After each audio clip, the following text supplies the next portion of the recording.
Jamiatul Islamiyah Al-Hukumiyah Sumatroti Asyamaliyah State Islamic University North Sumatra UIN Sumatera Utara Pusat pengembangan iptek dan seni berlandaskan Quran dan Sunnah Pancasila Undang-Undang Dasar menuju masyarakat sejahtera bersama UIN bangkitkan jiwa raga bersama harumkan Sumatera Utara bersama UIN jayakan Indonesia bersama bangun peradaban dunia Al-Jamiatul Islamiyah Al-Hukumiyah Sumatroti Asyamaliyah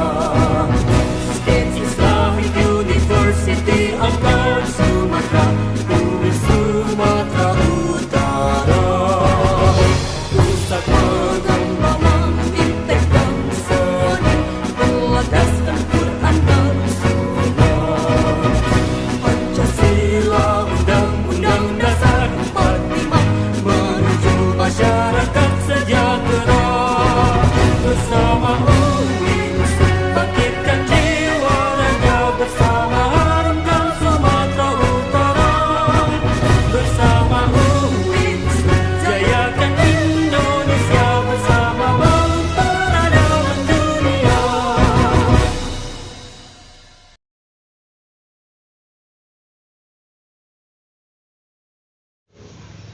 Baiklah kawan-kawan, pada kesempatan ini kita akan membahas mengenai persoalan pendahuluan dan headpoint dalam hukum perdata internasional. Persoalan pendahuluan atau incidental question dalam hukum perdata internasional adalah suatu persoalan masalah hukum perdata internasional dalam sebuah perkara yang harus dipecahkan terlebih dahulu sebelum putusan terhadap masalah hukum perdata internasional yang menjadi pokok perkara dapat ditetapkan oleh hakim. Menurut Profesor Chaser dalam bukunya Private International Law, ada kalanya dalam suatu perkara hukum perdata internasional, pengadilan tidak saja dihadapkan pada masalah utama, tetapi juga suatu masalah subsidiar, seperti contohnya persoalan pendahuluan ini.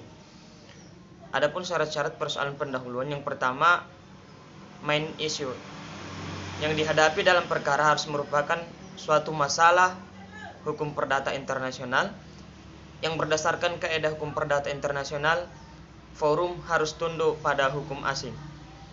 Kedua, dalam perkara yang harus terdapat subsidiar isu yang mengandung unsur asing yang sebenarnya dapat timbul sebagai masalah hukum perdata internasional yang terpisah dan diselesaikan melalui penggunaan kaidah hukum perdata internasional lain serta independen. Yang ketiga, kaidah hukum perdata internasional untuk menentukan lex causa bagi subsidiar isu akan menghasilkan kesimpulan yang berbeda dari kesimpulan yang akan dihasilkan seandainya lex causa dari main isu yang digunakan. Penyelesaian persoalan pendahuluan. Teori hukum perdata internasional mengenal 3 pandangan tentang cara penyelesaian persoalan pendahuluan ini, yaitu yang pertama, observation. Setelah hakim memutuskan untuk menggunakan kaidah lex causa, yang dicari dan ditetapkan melalui penerapan kaidah hukum perdata internasional untuk mengatur masalah pokok atau main issue akan digunakan juga untuk menjawab persoalan pendahuluan. Yang kedua, repartition. Pada dasarnya, melalui repartition, hakim harus menetapkan lex causa untuk masalah pendahuluan secara khusus dan tidak perlu menetapkan lex causa dari masalah pokoknya terlebih dahulu. Yang ketiga, pendekatan kasus demi kasus.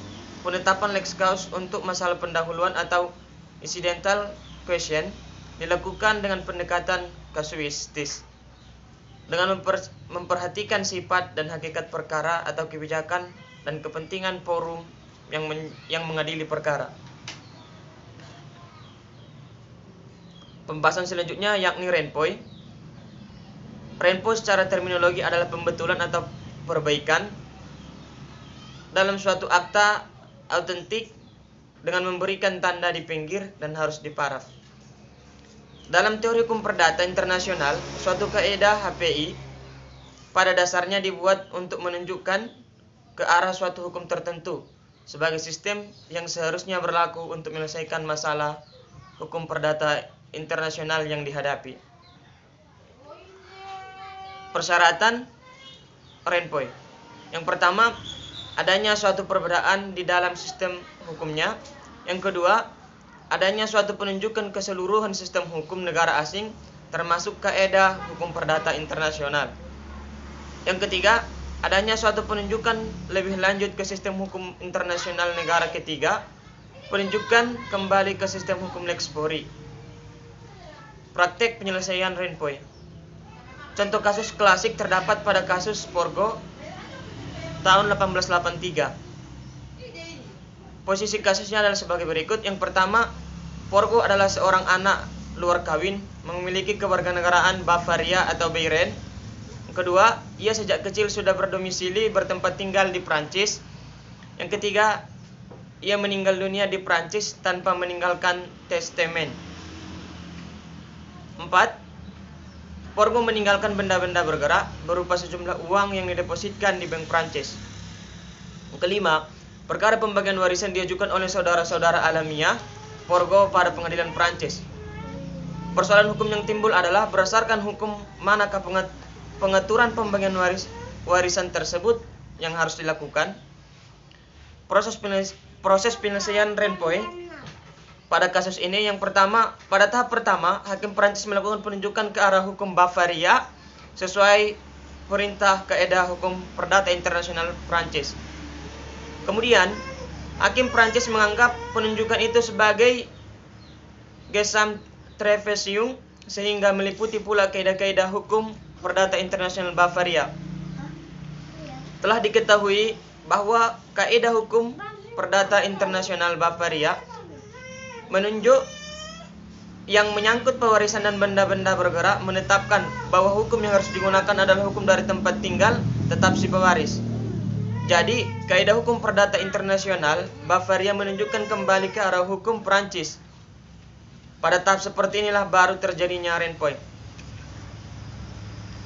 Hakim Prancis ternyata kemudian menganggap bahwa penunjukan kembali oleh kaidah hukum perdata internasional Bavaria sebagai suatu such not fair showing.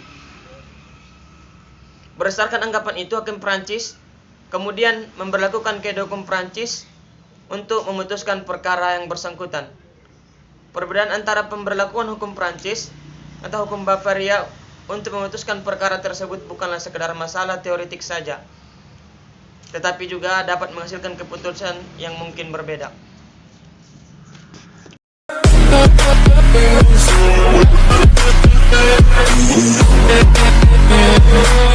right back.